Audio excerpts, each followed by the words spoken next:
Current અફેર્સની વધુ માહિતી મેળવવા માટે જોતા રહો અમારી યુટ્યુબ ચેનલ આઈસીઈ રાજકોટ અને અમારી ચેનલને સબસ્ક્રાઇબ કરો અને બેલ આઇકોન પ્રેસ કરો જેથી દરેક નવા વિડીયોની નોટિફિકેશન મેળવી શકો.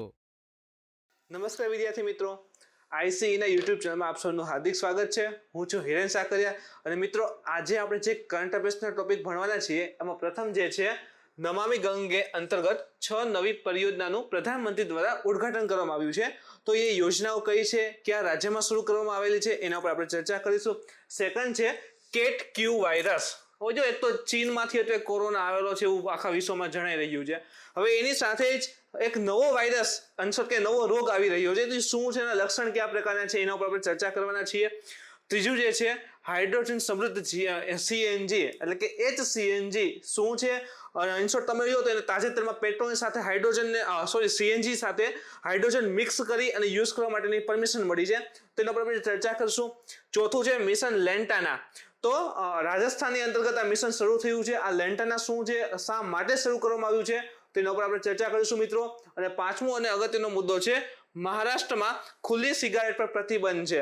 તો ખુલ્લી સિગારેટ એટલે શું, અથવા તો આના સિવાય એની સાથે કઈ કઈ જોગવાઈઓ સંકળાયેલી છે, શું મહારાષ્ટ્ર આવું પહેલું રાજ્ય છે કે આના સિવાય બીજા રાજ્ય પણ આ પ્રકારની જોગવાઈઓ કરેલી છે. તો મિત્રો આપણે બધી ચર્ચા કરીશું. પણ એઝ યુઝ્યુઅલ કે આજનું આપણે ડિસ્કશન શરૂ કરીએ એની પહેલા ગઈકાલના પ્રશ્ન તમને જે પૂછેલો હતો કે ફતેહપુર સિકરીનું ઇબાદતખાના શું કામ કરતું હતું, શેના માટે હતું, તો કે એ ભવન હતું જેમાં વિભિન્ન ધર્મના વિદ્વાનો સાથે અકબર ચર્ચા કરતો હતો. તો ખાસ યાદ રાખો ઇબાદતખાના તો કે વિભિન્ન ધર્મના જે કહી શકાય વિદ્વાનો હોય એની સાથે અકબર ચર્ચા કરવા માટે ઇબાદતખાનામાં ભેગા થતા હતા. સેકન્ડ જે પ્રશ્ન હતો કે ક્રાંતિકારીનો એક ગુપ્ત સમાજ અભિનવ ભારત એનું ગઠન કોને કર્યું હતું, તેનો આન્સર આવે છે વીડી સાવરકર. 1904ની સાલમાં અભિનવ ભારતનું ગઠન કરેલું હતું. એના પછી મિત્રો આજે તમારા માટે જે હોમવર્કમાં પ્રશ્ન છે એમાં પ્રથમ જે છે કે સ્વદેશી અને બહિષ્કાર. જો શબ્દને ખાસ હાઇલાઇટ કરું છું, સ્વદેશી અને બહિષ્કાર પ્રથમવાર કઈ ઘટના સંઘર્ષ સ્વરૂપમાં અપનાવવામાં આવ્યા હતા, કે કઈ ઘટનાની અંદર પ્રથમવાર આ બંને શબ્દનો ઉપયોગ થયો હતો, અથવા તો એ જે કહી શકાય વિરોધનું સ્વરૂપ છે એ અપનાવવામાં આવ્યું હતું, સ્વદેશી અને બહિષ્કાર. તો એ સામે તમે સામે 4 ઓપ્શન રાખેલા છે. ઓપ્શન એ છે બંગાળ વિભાજન વિરુદ્ધ આંદોલનની અંદર, સેકન્ડ છે હોમ રૂલ આંદોલનમાં, ત્રીજું છે અસહયોગ આંદોલનની અંતર્ગત, અને ચોથું છે મિત્રો સાયમન કમિશનની જે ભારત યાત્રા હતી એ દરમિયાન. તો આ ચારમાંથી કોના વિરોધમાં સ્વદેશી અને બહિષ્કાર શબ્દનો ઉપયોગ થયો તો તમારે કોમેન્ટ કરીને જણાવવાનું છે. એના પછી જે બીજો પ્રશ્ન છે મિત્રો કે મહાસાગર અને સાગર હોય સમુદ્રમાં ભરતીઓટ માટેના કારણ ક્યાં છે. તો તમારી સામે 3 વસ્તુ રાખેલી છે કે એક તો સૂર્યનું ગુરુત્વાકર્ષણ બળ છે, સેકન્ડ છે ચંદ્રનું ગુરુત્વાકર્ષણ બળ, અને ત્રીજું છે પૃથ્વીનું અપકેન્દ્રીય એટલે કે સેન્ટ્રીફ્યુગલ બળ. તો આ 3માંથી સાચો આન્સર કયો છે, ઓપ્શન તમારી સામે રાખું છું. એક તો માત્ર 1, સેકન્ડ છે 2 અને 3, ઓપ્શન સી છે 1 અને 2, અને ઓપ્શન ડી છે 1, 2 અને 3. તો આ 3માંથી સાચો આન્સર કયો છે મિત્રો એ તમારે કોમેન્ટ કરીને જણાવવાનું છે. આવતીકાલે આના ઉપર આપણે ચર્ચા કરીશું. તો મિત્રો આજનું ડિસ્કશન આપણે હવે શરૂ કરીએ. જેમાં પ્રથમ છે નમામી ગંગે અંતર્ગત 6 નવી પરિયોજનાનું ઉદ્ઘાટન કરવામાં આવ્યું છે. કયા રાજ્યમાં, તો રાજ્ય યાદ રાખો ઉત્તરાખંડ રાજ્યની અંતર્ગત. ઉત્તરાખંડ રાજ્યમાં તમે જો તો 6 નવી પરિયોજના લાગુ પાડવામાં આવેલ છે, જેનું કહી શકાય કે વીસી થ્રુ વર્ચ્યુઅલ કોન્ફરન્સ દ્વારા પ્રધાનમંત્રી મોદી દ્વારા એનું ઉદ્ઘાટન કરાયું છે.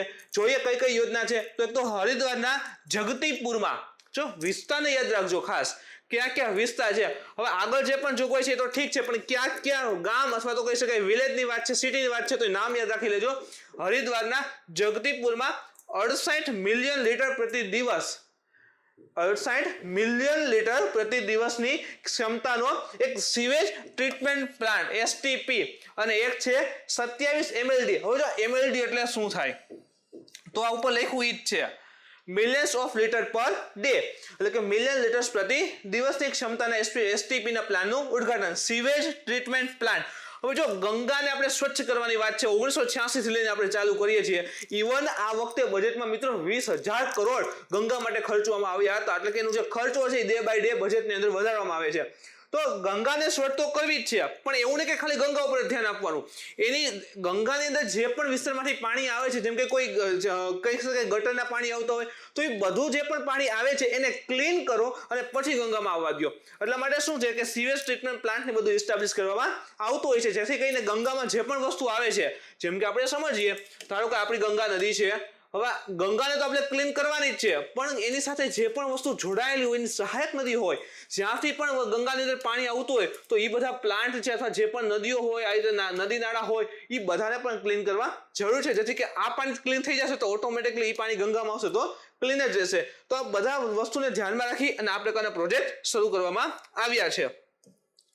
એક તો થઈ ગયા હરિદ્વારના જગદીપુરમાં. સેકન્ડ ક્યાં છે તો કે હરિદ્વારના સરાય.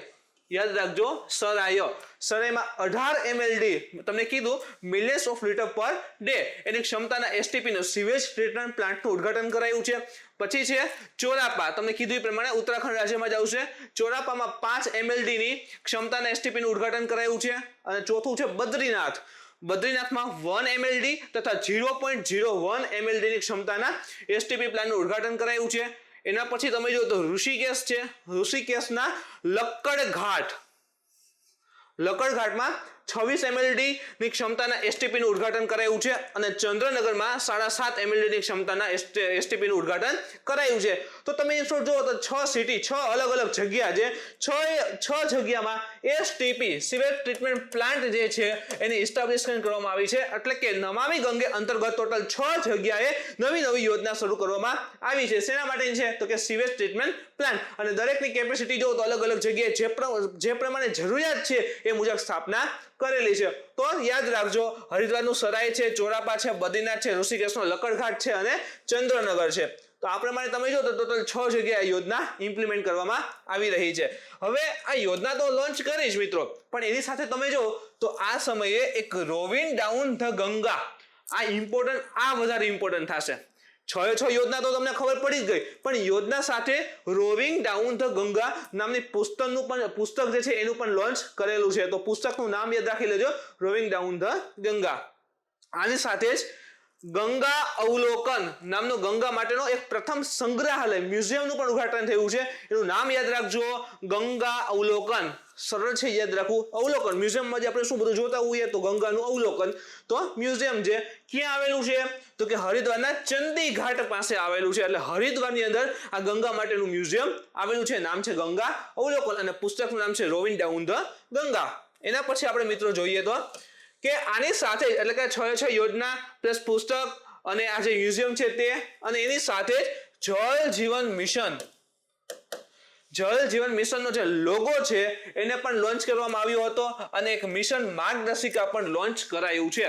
તો 6 યોજના, એની સાથે એક પુસ્તક છે, કહી શકાય એક મ્યુઝિયમ છે, જળ જીવનનો લોગો અને મિશન માર્ગદર્શિકા, એટલે એની સાથે 4 વસ્તુ અલગ લોન્ચ થયેલી છે.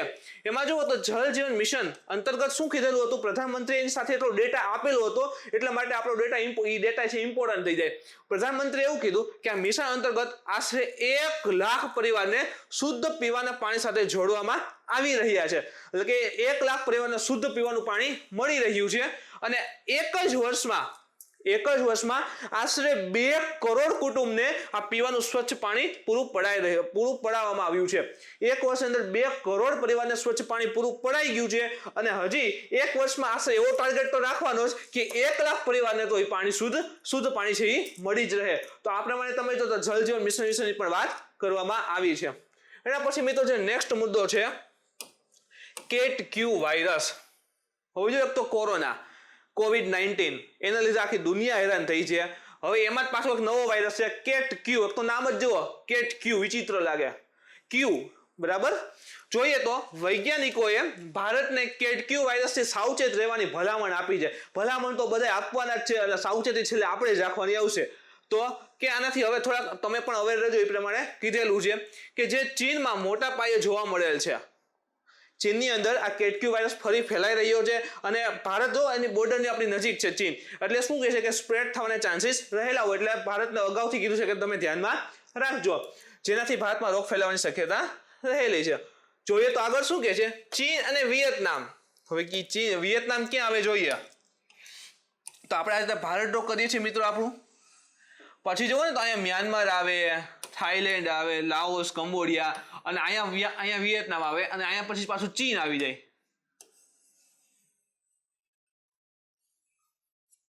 તો અહીંથી આ રીતે આમ જુઓ તો આ બધું ચીનનો એનો ભાગ આવે તો અહીંયા વિયેતનામ આવે.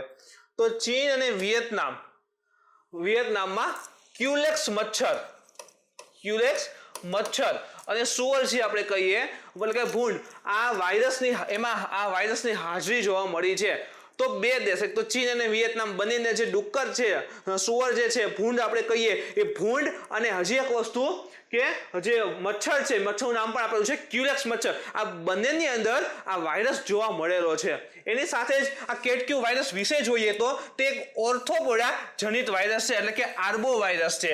હવે આપણે બહુ ટેકનિકલ ડિટેલમાં જવાની જરૂર નથી, પણ એટલું યાદ રહો કે એક પ્રકારનો આર્બો વાયરસ છે. કેવી રીતે ફેલાવો થાય છે? તો એનું એક કુદરતી રોગવાહક છે મચ્છર. સૌથી વધારે મચ્છર દ્વારા ફેલાય છે, કારણ કે કોઈ વ્યક્તિને આ પ્રકારનો વાયરસ હોય, એના બોડી ઉપર મચ્છર બેસે, ત્યાંથી લોહી લે અને એ મચ્છર ઉડીને જો અન્ય વ્યક્તિ ઉપર શરીર ઉપર જાય અને ત્યાં પછી લોહી મૂકે તો શું થાય છે? વાયરસનો ફેલાવો થાય છે. એક જગ્યાથી બીજા શરીરમાં વાયરસ જઈ રહ્યા છે. તો એનો કુદરતી જો સૌથી મોટામાં મોટું રોગવાહક હોય તો મિત્રો એ છે આ ક્યુલેક્સ મચ્છર. આ કેટક્યુ વાયરસ જે છે મિત્રો, એનું પ્રાથમિક સ્તનધારી રોગવાહક સુઅર હોય છે. જો એક તો આપણે મચ્છર કીધું, ઇન્સેક્ટની અંદર આવી જશે, જંતુમાં એમાં, પણ સ્તનધારી જોઈએ તો પ્રાથમિક સ્તનધારી રોગ ફેલાવાનું સૌથી પહેલું એનું રોગવાહક કોઈ હોય તો એ છે સુઅર એટલે કે ભૂંડ. તો બે અત્યારે યાદ રાખો કે એક તો મચ્છરમાં જોવા મળે છે આ વાયરસ અને બીજું સુઅરની અંદર આ વાયરસ જોવા મળે છે. ભારત વધારે અસુરક્ષિત શા માટે છે? જો મેડિકલ કાઉન્સિલે એમ ભારતને ચોખ્ખું કીધેલું છે કે તમે ધ્યાન રાખજો, આ ભારતમાં ફેલાવાની શક્યતા ફરી રહેલી છે. તો કેમ આને એવું કીધું કે ખાસ કરીને ભારતને ધ્યાન રાખવાની જરૂર છે? ભારત શા માટે સુરક્ષિત નથી આ વાયરસને લઈને? તો જોઈએ કે રોગવાહકોની ઉપલબ્ધતા, જેમાં સુઅર અને જંગલી મેનામાં કેટક્યુ વાયરસ જોવા મળ્યું છે. ભારતની અંદર જે સુઅર છે એમાં અને જે જંગલી મેના આવે છે એની અંદર પણ આ વાયરસ જોવા મળ્યો છે. સૌથી વધારે શેમાં હોય છે? મચ્છર અને જે સુઅર છે એની અંદર. પણ ભારતમાં તમે જો તો સુઅરમાં જોવા મળ્યો છે, મચ્છરમાં છે, અને જે જંગલી મેના આવે ને એના બોડીમાં પણ આ પ્રકારના વાયરસ જોવા મળ્યા છે. તો એ કહી શકાય કે એનું એક્સપાન્સ વાયરસ જે છે વધારે ફેલાઈ રહ્યો છે. આના સિવાય તમે જો તો નેશનલ ઇન્સ્ટિટ્યૂટ ઓફ વાયરોલોજી એટલે કે જે વાયરસ છે એના ઉપર સ્પેશિયલ અભ્યાસ કરતી એક સંસ્થા, એને આપણે NIV પણ કહીએ છીએ, એનો જે પુણે ખાતે આવેલી છે, એના શોધકર્તાઓએ વિભિન્ન રાજ્યમાંથી 883 માનવ અલગ અલગ પ્રકારના મનુષ્યના અલગ અલગ નમૂના લીધા હતા. અલગ અલગ રાજ્યમાંથી તમે જો તો 883 સેમ્પલ મગાવ્યા હતા. એ 883 માંથી 2 લોકો જે છે એ વાયરસના પોઝિટિવ પણ મળ્યા છે. ઇન શોર્ટ કે એના એન્ટીબોડી જે છે, એ વાયરસના જે પણ એન્ટીબોડી છે એના શરીરમાં પ્રાપ્ત થયા છે. તો કહી શકાય કે ભારતમાં આ વાયરસ હવે પ્રવેશી તો ગયો છે. એટલા માટે કીધું છે કે ભારત અસુરક્ષિત છે, ધ્યાન રાખજો જેથી કરીને વધારે ફેલાય નહીં. એક તો કોરોના લીધે ઓલરેડી બધા હેરાન થઈ ગયેલા છે અને એમાં જો પાછો આ પ્રકારનો વાયરસ આવે તો જે હજી તો એકની રસી નથી આવી, બીજા ઉપર ચિંતા કરવાની વાત આવી જાય છે. એટલે કે છે કે થોડુંક આની ઉપર ચર્ચા કરવાની અથવા તો આની ઉપર ધ્યાન આપવાની જરૂરિયાત વધારે છે. કેવી રીતે ફેલાય છે? મનુષ્યો પર એનો પ્રભાવ શું આવે છે? તો તમે જો તો વધારે તાવ આવશે. ઇન શોર્ટ કે જે આપણે કહીએ ને મગજનો તાવ કહેતા હોઈએ કે મગજમાં દુખાવો થાય અને માઇન્ડ આઉટ ઓફ કંટ્રોલ જવા માંડે, તો એ પ્રકારનો મગજનો તાવ ખાસ આવે છે. એની સાથે જ મેનિન્ટાઇટિસ અને બાળ ચિકિત્સા ઇન્ફેલાઇટિસનું પણ કારણ બની શકે છે. તો એને જે કહી શકાય શરીરમાં દુખાવો થતો હોય, માથામાં દુખાવો છે, મગજનો તાવ છે, તો આ પ્રકારના અલગ અલગ કારણો આ રોગની અંદર જોવા મળતા હોય છે. તો યાદ રાખજો કે કદાચ પૂછે કે કેટક્યુ વાયરસ શેને લઈને છે અથવા તો શેનાથી સ્પ્રેડ થાય છે, એના રોગવાહક ક્યાં છે, તો મચ્છર છે, પીક છે અને કહી શકાય જંગલી મેના પણ એમાં સમાવેશ છે. એના પછી મિત્રો જે ત્રીજો મુદ્દો છે કે હાઇડ્રોજન સમૃદ્ધ CNG compress natural gas. Ministry off road transport and highway CNG એન્જિનોની અંદર તમે જો આજકાલ ગાડીઓમાં CNG જ વપરાય છે, કારણ કે એ જ પોસાય. આખો દિવસ ગમે ત્યાં જવું હોય, રખડવું હોય તો CNG સસ્તું પડતું હોય છે. તો CNG એન્જિનમાં હાઇડ્રોજન CNG એટલે કે હાઇડ્રોજનનું 18% મિશ્રણ કરવાને ઉપયોગિતાની પરવાનગી આપી દીધી છે. તમે જો ગાડીની અંદર CNG નો બાટલો હોય, એમાં પ્યોર CNG ભરવામાં આવતો હોય, પણ એ પ્યોર CNG માં 18% જે છે એ હાઇડ્રોજન ઉમેરવા માટેની પરમિશન આપવામાં આવી છે. શા માટે, શું ફાયદો થશે આપણે હવે જોઈએ. તો મિત્રો આ પ્રકારનો જે મુદ્દો છે ને ડીવાયએસઓ મેન્સ જે તૈયારી કરે છે એના માટે બહુ ઇમ્પોર્ટન્ટ થશે. જો એને એ ઇમ્પોર્ટન્ટ નથી કે ખાલી હાઇડ્રોજન સમૃદ્ધ સીએનજી, આપણે જે પર્યાવરણ ઉપર પ્રભાવ જોવાના છીએ અથવા તો પેટ્રોલિયમ અથવા તો જે કહી શકાય આ પ્રકારની જે પણ ઈંધણ છે એના ઉપર ભારત એના ઉપર નભે છે, તો એનો અનધર રિસોર્સિસ હોય તો અનધર રિસોર્સ ઉપર ધીરે ધીરે ટ્રાન્સફર થવાની જરૂર છે. હવે જો આપણે પેટ્રોલિયમને છે આપણે અરબ જે કન્ટ્રીઝ છે ત્યાંથી મગાવીએ છીએ. અરબમાં કાંઈ પણ ઊંચા નીચું થાય તો આપણે ત્યાં પેટ્રોલ ઉપર સીધી અસર આવવાની છે. તો આપણે પેટ્રોલિયમ સિવાય પણ આપણી પાસે એક અધર ઓપ્શન હોવા જોઈએ, અથવા તો ઈંધણને જે અલગ કહી શકાય એક પેટ્રોલિયમ, પહેલેથી આપણે પેટ્રોલિયમ યુઝ કરીએ છીએ, સીએનજી યુઝ કરીએ છીએ, એની સાથે હવે બીજું તો એવું શું એડ કરી શકીએ જેથી કરીને આની જે ખપત છે એ ધીરે ધીરે ઘટે. તો કહી શકાય અનધર જે રિસોર્સિસ ઉપર ટ્રાન્સફર થવાની વાત છે, તો એ મુદ્દા લઈને તમે ડિવાઇસ મેન સાથે આને કનેક્ટ કરી શકો છો. બાકી પીટીમાં તો ડાયરેક્ટલી આવવાની સંભાવના છે કે કેટલા ટકા મિશ્રણ હોઈ શકે, તો 18% મિશ્રણ હોવાની વાત કરવામાં આવી છે. જોઈએ છે આ ટોપિકમાં શું કહેવા માંગે છે. તે મોટર વાહન ઈંધણના સ્વરૂપમાં હાઇડ્રોજન સીએનજી ને સમાવેશ કરવા માટે કેન્દ્રીય મોટર વાહન નિયમ 1989, જો આ બધા નિયમ આવે છે મોટર વ્હીકલ લો જે છે, આ સેન્ટ્રલ મોટર વ્હીકલ લો છે 1989, એમાં અધિસૂચના પહેલેથી જ પ્રકાશિત કરવામાં આવી હતી કે હવે જેમાં જો આપણે જે સીએનજી છે એમાં હાઇડ્રોજન એડ કરવો છે તો મોટર વાહન એક પ્રમાણેમાં સુધારો કરવો તો જરૂરી છે, તો એમાં સુધારો ઓલરેડી થઈ ગયેલો છે. Bureau of Indian standard BIS પણ મોટર વાહનના ઈંધણના સ્વરૂપમાં એ જ સીએનજીના વિન્યાસોને વિકસિત કરેલ છે. જે BIS છે એને જ વિકસિત કરેલું છે કે આટલા પ્રમાણમાં તમે જો એમાં કહી શકે સીએનજી સાથે હાઇડ્રોજન એડ કરશો તો કાંઈ વાંધો આવશે નહીં અને એન્જિનને વ્યવસ્થિત રન કરાવી શકાય છે. આ HCNG છે શું, તો કે સિમ્પલ સમજીએ તો જે સીએનજી છે કોમ્પ્રેસ નેચરલ ગેસ, એની સાથે અમુક પ્રમાણમાં હાઇડ્રોજન ઉમેરવામાં આવે તો આ બંને ગેસનું જે મિશ્રણ બને એને કહેવાય છે HCNG, હાઇડ્રોજન યુક્ત કોમ્પ્રેસ્ડ નેચરલ ગેસ. તો સિમ્પલ જ છે, સીએનજી સાથે હાઇડ્રોજન એડ કરો અને જે ગેસનું મિશ્રણ બને છે તેને HCNG કહેવામાં આવે છે. તેનો ઉપયોગ ક્યાં ક્યાં થઈ શકે, એક તો ગેસોલિન, ડીઝલ અને પ્રોપેન અથવા તો LPG ના સ્થાન ઉપર કરવામાં આવે છે. હવે સિમ્પલ છે કે પેટ્રોલ આપણે વાહન લઈએ, પેટ્રોલ કાર હોય તો એમાં આપણે સીએનજી બેસાડી શકતા હોઈએ છીએ, તો એમાં સીએનજી કીટ ફિટ કરાવી દો અને એમાં હાઇડ્રોજનને એડ કરાવી દો, સીએનજી ની સાથે હાઇડ્રોજન મિક્સ આવે, 18% એ પ્રકારનો ફ્યુલ અપ્લાય કરો તો એન્જિનને વાંધો આવતો નથી, એન્જિન રન થાય છે. તો એ પ્રકારે ડીઝલ માટે પણ આવશે અને પ્રોપેન અને LPG છે એની જગ્યાએ પણ આ HCNG નો ઉપયોગ હવે થઈ શકશે, જેનાથી દહન દ્વારા બિનજરૂરી ગેસનું ઉત્પાદન ઓછું થાય. હવે હાઇડ્રોજન છે ને મિત્રો એ વધારે દહનશીલ છે, એનું દહન વધારે થાય છે. જેમ કે આપણે સૂર્ય જોઈએ તો સૂર્યમાં પણ હાઇડ્રોજન ને હિલિયમ ને બધું આવેલું છે ને દહન ને ઉર્જા ને બધું મુક્ત વધારે થતું હોય છે. તો એક તો ગેસ છે સીએનજી, હવે એમાં હાઇડ્રોજન ઉમેરવા, હવે પેટ્રોલ એટલે ઇન્સ્યોર કે જ્યારે ફાયરિંગ થાય, તમે જો ઇન્ટરનલ કમ્બન્શન એન્જિન હોય એને આઈસી એન્જિન કહીએ છીએ.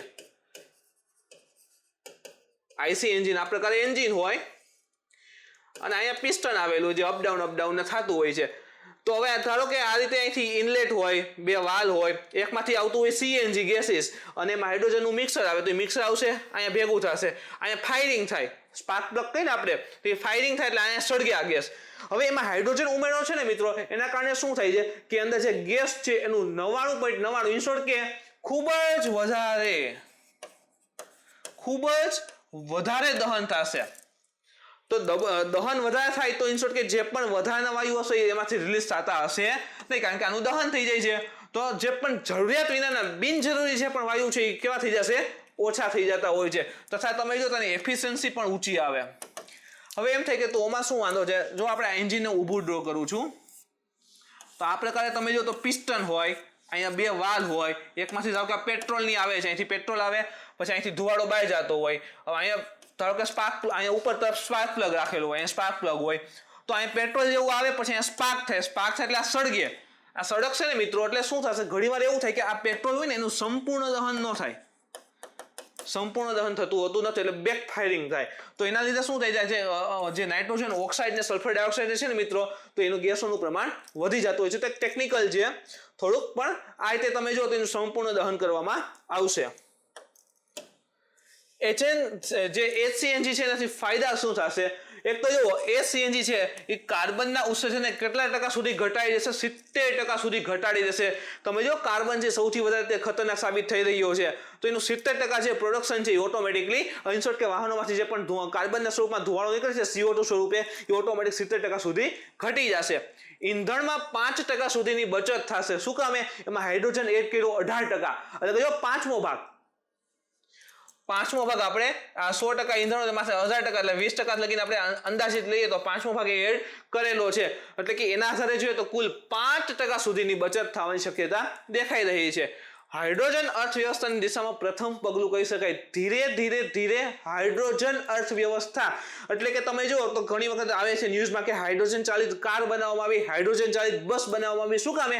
હાઇડ્રોજનના જે કમ્બશન કરી હાઇડ્રોજનને સળગાવીએ તો એમાંથી ઉર્જા વધારે મળે છે અને હાઇડ્રોજન જો એટલો અવેલેબલ છે, એટલે હાઇડ્રોજન તરફ જવું હોય, ભવિષ્યનું જે દેશનું ભવિષ્ય છે એ હાઇડ્રોજન તરફ લઈ જવું હોય, હાઇડ્રોજન તરફ અર્થવ્યવસ્થાને લઈ જવી હોય તો એ દિશામાં પ્રથમ પગલું કહી શકાય. જે પણ સીએનજી ગેસ છે એમાં આપણે 18% હાઇડ્રોજન મિક્સ કરેલો છે.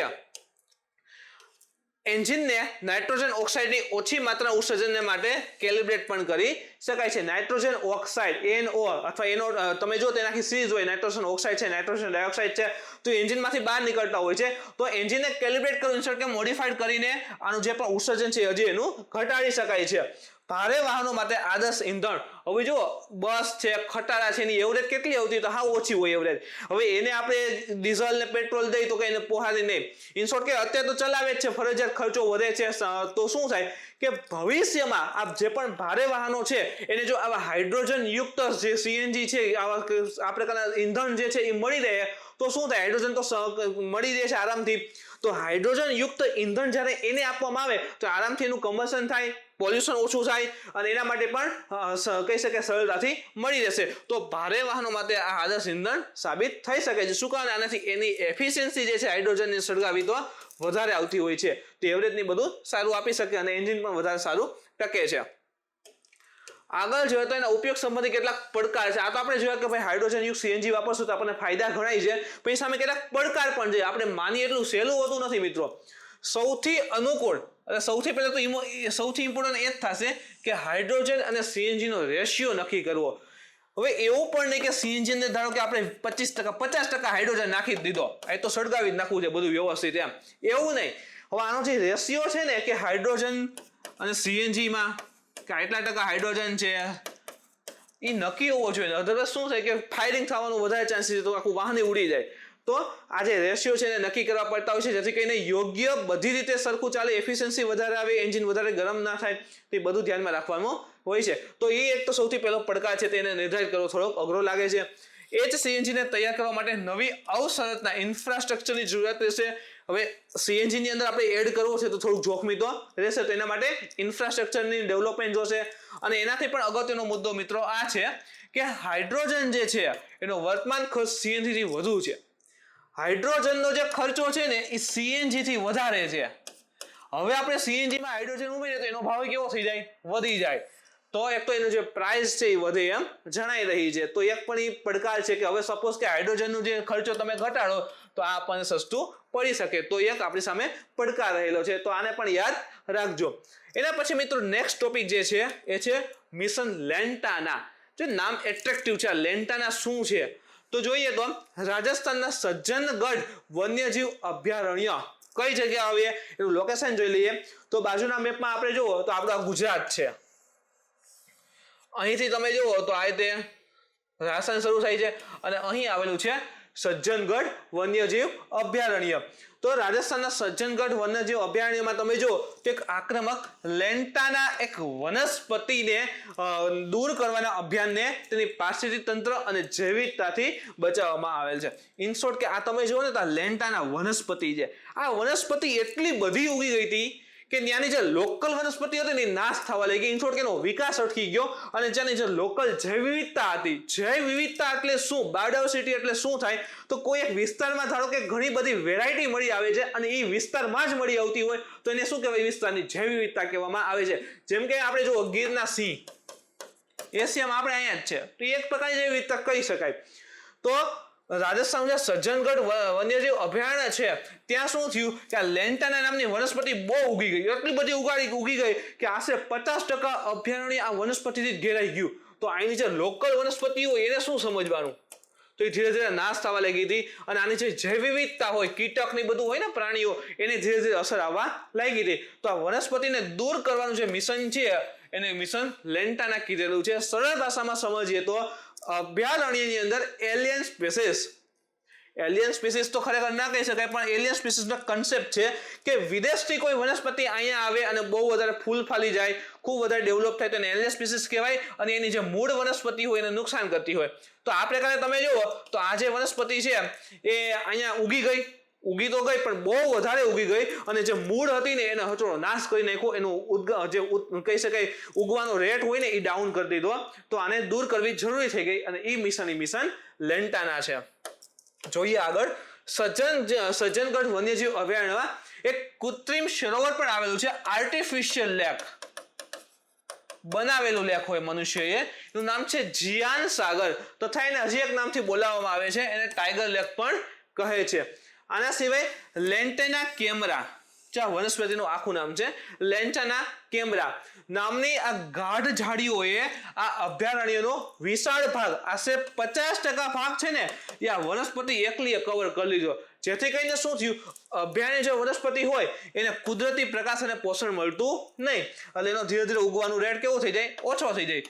ધારો કે એક અભયારણ્ય છે અને આની અંતર્ગત ધારો કે વનસ્પતિ આવેલી છે, આ લેન્ટાના છે ને એકલી એટલી 50%માં ડેવલપમેન્ટ થઈ ગઈ. તો આટલા વિસ્તારમાં એકલી લેન્ટાના આવી ગઈ તો આ વિસ્તારમાં અન્ય જે પણ વનસ્પતિ હોય એને તો યોગ્ય પ્રકાશ મળશે નહીં, એને યોગ્ય પોષણ મળશે નહીં. તો એનું શું સમજવાનું, તો આને જે પણ લેન્ટાના છે એ વધારે ઉગી ગઈ છે એને શું કરવું પડે, કાપવી પડે, જેથી કરીને બાકીની વનસ્પતિને પણ ઉગવાનો ચાન્સ મળે. તો એને દૂર કરવામાં આવી રહી છે અત્યારે. હવે જો લેન્ટાના વિશે કીધું છે, એના પાન અને પાકેલા ફળમાં ઝેરીલા પદાર્થ, આ તમે જો તેના પાન છે અને એનું પાકેલું ફળ કહેવાય છે, આની અંદર ઝેરીલા પદાર્થ હોય. હવે ધારો કે કોઈ હરણ છે અથવા તો અન્ય પતંગિયા, તીડ એના દ્વારા ખાવામાં આવે તો એને શું થશે, નુકસાન થશે. તો ઝેરીલા પદાર્થ કેટલાક જાનવરોને પ્રભાવિત પણ કર્યા છે. તેના સિવાય તમે જો તો અન્ય રીતે જોઈએ તો વનસ્પતિની જે અન્ય જે પણ વનસ્પતિઓ છે એની વૃદ્ધિને શું કરી છે, અટકાવી દીધી છે. શું કામે, કે આને વધારે પડતો પ્રકાશ ને પોષણ તત્વ લેન્ટાને મેળવી લે તો બાકીને મળતું હોતું નથી.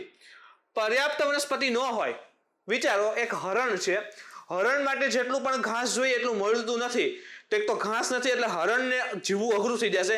હવે હરણને જીવવું અઘરું થઈ ગયું તો એના ઉપર જે ડિપેન્ડન્ટ છે માંસાહારી પ્રાણી એને પણ જીવવું અઘરું થઈ ગયું. તો જે ફૂડ ચેઇન હોય ને, આહાર શૃંખલા ખાસ કરીને પર્યાવરણની અંદર મિત્રો ભણવામાં આવે છે કે પ્રથમ આપણે જોઈએ તો વનસ્પતિ હશે, એના ઉપર ડિપેન્ડન્ટ જે પણ શાકાહારી છે અને શાકાહારી ઉપર તમે જો તો માંસાહારી ડિપેન્ડ છે.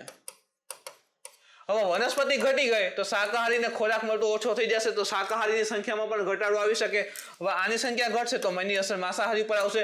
તો જે કહી શકાય આ બેલેન્સ્ડ ચેઇન હોય, આખી એક બેલેન્સ કરીને સંતુલિત શૃંખલા હોય એ ખોરવાઈ જાય અને તેને શું થશે, અસંતુલન ઉત્પન્ન થશે કે વ્યવસ્થિત ચાલશે નહીં. અને જો આહાર શૃંખલા ખોરવાઈ જાય તો એનું મોટું પરિણામ દેખાતું હોય છે. એના પછી મિત્રો જે નેક્સ્ટ ટોપિક છે, મહારાષ્ટ્રમાં ખુલ્લી સિગારેટ પર પ્રતિબંધ. ખુલ્લી સિગારેટ એટલે એમ નહીં કે જો આખી સિગારેટ ખોલી નાખવાની, તંબાકુ કાઢીને ઉડાડવાનું, એવું નથી. ખુલ્લી સિગારેટનો શું થાય કે તમે જુઓ તો સામાન્ય રીતે પાનની દુકાને ત્યાં હોય તો 1 સિગરેટ ને 2 સિગરેટ ને 5 સિગરેટ ને લેતા હોય તો છૂટક જે સિગરેટની બીડી જે છે ને એને પ્રતિબંધિત કરી દીધી. છૂટક બીડી, સિગરેટ અને તમાકુની જે પણ અન્ય જે પણ આવતું હોય એ બધાને શું કરે છે, બેન કરવા ઉપર વાત કરવામાં આવી છે.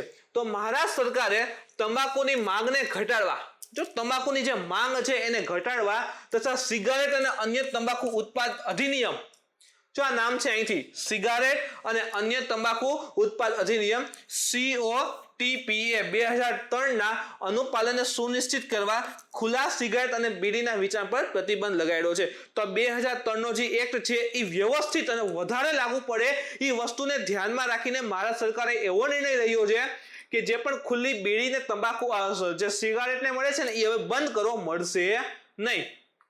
શું કે છે આગળ જોઈએ તો 2017માં, એટલે જો પહેલા તો તમને એ કહી દઉં કે શું મહારાષ્ટ્ર પહેલું રાજ્ય છે તો કે ના, 2017 ની અંતર્ગત કર્ણાટકે તમે જો તો સિગારેટ, બીડી અને અન્ય તંબાકુની જે પણ ઉત્પાદ હોય, તંબાકુ સાથે જે પણ વસ્તુ સંકળાયેલી હોય એના વેચાણ ઉપર પ્રતિબંધ લગાડ્યો હતો 2017 સાલમાં. અને આ જ વર્ષની શરૂઆતમાં તમે જુઓ તો છત્તીસગઢ જે રાજ્ય છે એને પણ આ પ્રકારના પ્રતિબંધ લગાડેલા છે. તો મહારાષ્ટ્ર આ પ્રથમ રાજ્ય નથી, ઓલરેડી ઘણા રાજ્યો આ પ્રકારના પ્રતિબંધ લગાડેલા છે, હજી આપણે ગુજરાતમાં નથી, યાદ રાખજો.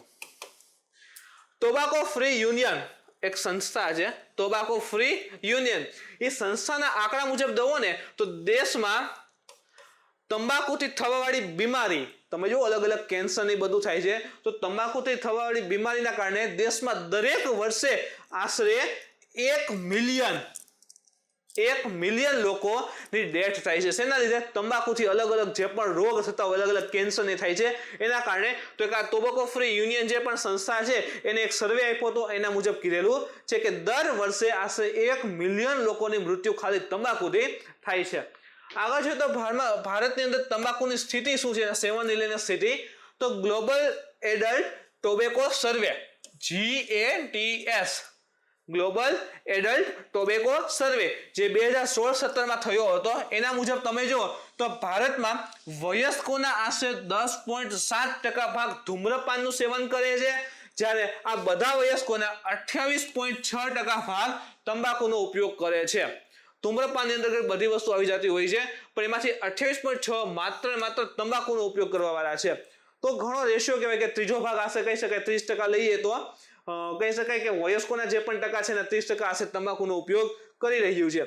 હજી આ સર્વે મુજબ સિગરેટનો ઉપયોગ કરનારમાં આશરે 68%, એટલે કે આ સર્વેની અંદર જો તો 28.6% વયસ્કો તંબાકુનો ઉપયોગ કરે છે. એની અંદર જોઈએ તો સિગરેટનો ઉપયોગ કરનાર આશરે 68% અને બીડીનો ઉપયોગ કરનાર આશરે 70% લોકો ખુલ્લી સિગારેટ અથવા બીડી લે છે. એટલે કે 68% લોકો શું કરે કે 1 લે, 2 લે, 3 પ્રમાણે છૂટી સિગરેટ લે છે, આખું પાકીટ નથી લેતા. અને બીડીમાં પણ 70% લોકો એવા છે જે છૂટી સિગરેટ લેતા હોય છે, 1 રૂપિયો 2 રૂપિયા એ રીતે. એટલે બાકીના શું આખું પાકીટ લે છે. તો જુઓ એક વસ્તુ અહીંથી હાઇલાઇટ કરો કે વધારે પડતા લોકો છે ને છૂટી સિગરેટ લે છે.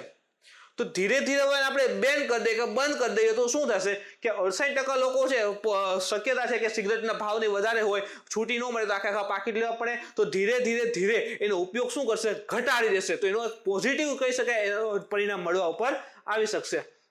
મહારાષ્ટ્રના આ પગલાની અસર શું આવશે? તો કે આ પગલાના માધ્યમથી જોવો ને તો સરકારનો ઉદ્દેશ છે કે ઉપયોગ કરતા સિગરેટના પેકેજિંગ પર રહેલા અનિવાર્ય ચેતવણીને ધ્યાનમાં લે.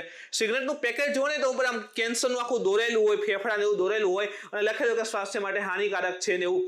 તો જે સિગરેટનું ખોખું જે પેકેજ છે એની ઉપર આ પ્રકારે લખેલું હશે, તો જ્યારે ઉપયોગ કરતા જે છે સિગરેટ પીનારો જે વ્યક્તિ હોય એ જોશે કે હવે આનાથી કેન્સર થવાની શક્યતા રહેલી છે. તો શરૂઆતમાં તો એને થાય કે ભલે રહ્યું, પણ અમુક ટાઈમ પછી ઓટોમેટિક થશે કે યાર આટલું બધું નુકસાન કરે છે તો ધીરે ઓછું કરવું જોઈએ. તો એની પોઝિટિવ અસર જોવા મળશે કે આખા પેકેટના જે ચિત્રને છે એ જોઈ અને ધીરે એનું સેવન છે એ ઘટાડશે, જેથી કરીને કેન્સર લોકો મરે છે એ બધું ઓછું થાય અને ફેમિલી માટે પણ એ સારું રહેશે. તો એક તો પેકેજિંગ ઉપર જે અનિવાર્ય ચેતવણી છે એને ધ્યાનમાં રાખવા માટે પણ મહારાષ્ટ્ર સરકાર કોશિશ કરી રહી છે. સિગારેટ અને અન્ય તમાકુ ઉત્પાદ અધિનિયમ, તો નામ છે COTPM 2003, હમણાં આપણે જોયું એ મુજબ તમાકુ ઉત્પાદનના પેકેજિંગ પર ગ્રાફિક્સ એટલે ચિત્રના માધ્યમથી વોર્નિંગ આપવી જરૂરી છે. જે પણ તમાકુ ઉત્પાદ હોય એને શું થાય કે એનું જે બાયનું પેકેટ હોય એના ઉપર ફરજિયાત આવું ચિત્ર બેસાડવું પડે કે આનું સેવન કરવાથી ભવિષ્યમાં નુકસાન થઈ શકે છે અને કેન્સર થવાની પણ સંભાવના છે. તો એક ચેતવણી દેવી અનિવાર્ય છે અને તેના પછી જ એને વેચી શકાય છે, જ્યાં સુધી વેચી શકાતું નથી. તો ખુલ્લા સિગરેટ લેતા હોય એને તો આ પ્રકારનું કંઈ લાગુ પડે નહીં, કારણ કે છૂટી સિગરેટ લઈ લઈએ, 1-2 લઈ લઈએ તો એને કાંઈ જોવા મળતું હોતું નથી. એટલા માટે એવું કહે છે કે ખુલ્લા સિગરેટને ધીરે બેન કરવામાં આવશે, જેથી કરીને જે ઓલી ચેતવણી છે એને ધ્યાનમાં આવતી જાય. તો મિત્રો આજનું જે ડિસ્કશન હતું તે અહીં સમાપ્ત થાય છે. આજના ડિસ્કશનમાં જો તમને કોઈ પણ પ્રકારની પ્રશ્ન હોય, ક્વેરી હોય તો તમે મને કોમેન્ટ કરીને પૂછી શકો છો. આજનો વિડીયો ગમ્યો હોય તો લાઈક કરો, શેર કરો, તમારા મિત્રો સુધી પહોંચવા માટે કોશિશ કરો. કાલે મિત્રો ફરી મળીશું નવા ટોપિક સાથે. Thank you.